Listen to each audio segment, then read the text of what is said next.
Wish you a very happy birthday again and again पापा। तो अब हम पहुंच गए हैं नंबर 7 पे, और 7th नंबर पे एक बहुत ही प्यारी और मेरी बहुत ही फेवरेट और आपकी बहुत ही प्यारी बहन चैनी बुआ हैं। तो चैनी बुआ से जुड़ी कुछ बातें बताइए। चैनी बच्चों में, भाई बहन में भी काफ़ी लोकप्रिय थी। सभी उसको बहुत मानते थे, देखने में भी सुंदर थी और दुबली पतली सी। फ्रेंड सर्कल भी काफ़ी थी मोहल्ले में, कृष्णा नगर में। अच्छा। और जब इसकी शादी हुई, हिरदू आए, हालांकि हिरदू से मेरा पुराना परिचय था। अच्छा। और सेकंड नंबर के बनोई उनके छोटे भाई वो थे, इसलिए। और बहुत ही लड़का हंसमुख, कलाकार प्रवृत्ति का। उसका गजल गायन हम शादी के पहले सुने हुए थे। हाँ हाँ। एक भरे हुए हॉल, रविंद्र हॉल या क्या था कलकत्ते का, नाम ठीक से याद नहीं है। लेकिन उसमें उसका गजल इतना फेमस हुआ, इतना फेमस हुआ तो काफी सभी इम्प्रेस थे, मैं भी था। अच्छा। इम्प्रेस था। अच्छा। वो पर्सनालिटी थी हिरदू की। और फिर बाद में शादी हुई, वो प्रैक्टिस में आया। उसका प्रैक्टिस भी उतना ही अच्छा, कलकत्ता ऐसे जगह में वो अपना एक जगह बना लिया था, एक मुकाम बना लिया था। उसके पेशेंट्स एक अलग ही ये कैटेगरी के थे। हाँ। तो काफी उनको मानते, मान सम्मान सब देते थे, इज्जत करते थे। तो इसीलिए, और इनके दोनों बच्चे वैसे ही लायक निकले, काफी पापा से भी अटैच थे। और चैनी खास करके ध्यान रखती थी दोनों का।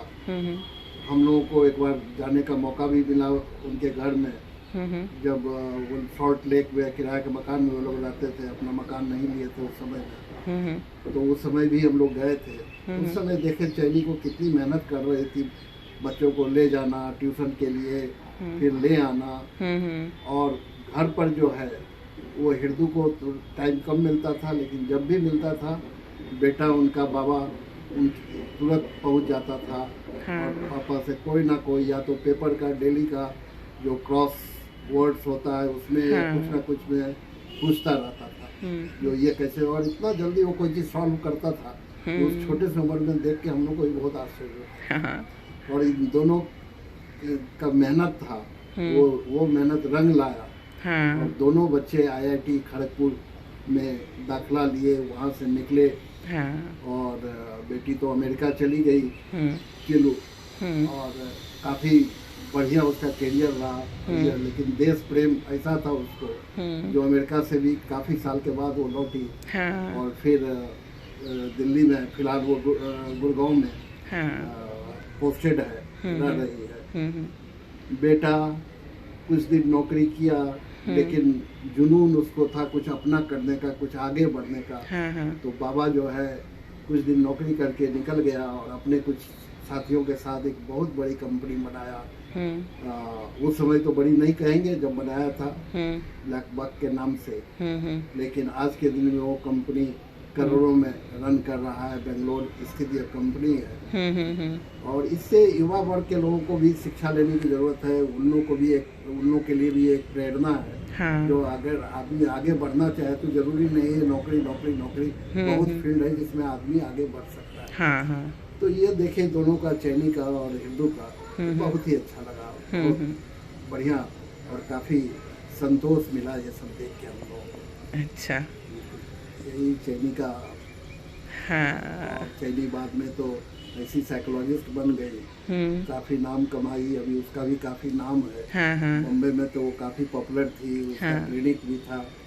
उसकी कई किताबें भी है साइकोलॉजी पर लिखी हुई। लेकिन फिलहाल अभी वो बेटी के पास गुड़गांव में है, इसलिए बम्बई आते हुए भी, अब मैं अभी बम्बई में हूँ, लेकिन फिर भी उससे भेंट नहीं हो पाई, क्योंकि इस लॉकडाउन के कारण वो दिल्ली गुड़गांव में ही है। तो इसलिए उम्मीद है फिर जल्दी सब लोग सब मिलेंगे, यादें फिर शेयर करेंगे। बिल्कुल बिल्कुल। चलिए, तो अब चैनी बुआ को भी कुछ बातें। Happy birthday big bro. आज आपके जन्मदिन पर बचपन की कुछ बातें याद कर रही हूँ, आपके साथ शेयर कर रही हूँ। पता नहीं आपको पता होगा कि नहीं, क्योंकि आप हम लोगों से बहुत बड़े थे और हम लोग आपसे, पहली बात है कि हम लोग आपसे बहुत डरते थे, इन द सेंस कि हम ईरा, सपना, पिंटू, हमारा एक गैंग था, टीम था और हम लोग बहुत शैतान थे, बहुत बदमाश थे और लोगों के कहे में नहीं थे। हम लोगों का अपना ही चलता था और आप उस टाइम में बहुत स्ट्रिक्ट गार्जियन थे, डांटते नहीं थे लेकिन आपका ध्यान रहता था हम लोग की तरफ में, चारों तरफ हम लोग क्या कर रहे हैं, छिप के आइसक्रीम खाना, छिप के भाग जाना, घूमने भाग जाना, पूरे कॉलोनी में हम लोगों का खेला, रात में देर से आना, सब पर आपकी नज़र रहती थी। लेकिन हम लोग की बदमाशी कभी भी कम नहीं हुई। लेकिन हाँ, आप कभी हम लोग को डांटे नहीं, लेकिन आपका एटीट्यूड थोड़ा सा गुस्साया रहता था। लेकिन मुझे एक दो चीज़ बहुत अच्छे से याद है। एक तो दो चीज़ मैंने आपसे सीखी है, बहुत इम्पॉर्टेंट चीज़ जो मैं आज बताना चाह रही हूँ। हो सकता है मेरे बच्चे भी समझे कि जो एक तो आपकी आदत थी कि हर कहीं भी कोई चीज़ इधर उधर रखा है तो आप कभी किसी को बोलते नहीं थे कि इसको उठा लो, आप खुद जाते थे, उसको उठा के और जगह पे रखते थे। और ऑफ कोर्स ये आपके अंदर में रहता होगा कि हमारे भाई बहन भी ऐसा ही करें, जो हम लोग शायद नहीं करते थे, जहाँ तहाँ रखना, जहाँ तहाँ हम लोग का काम था वो।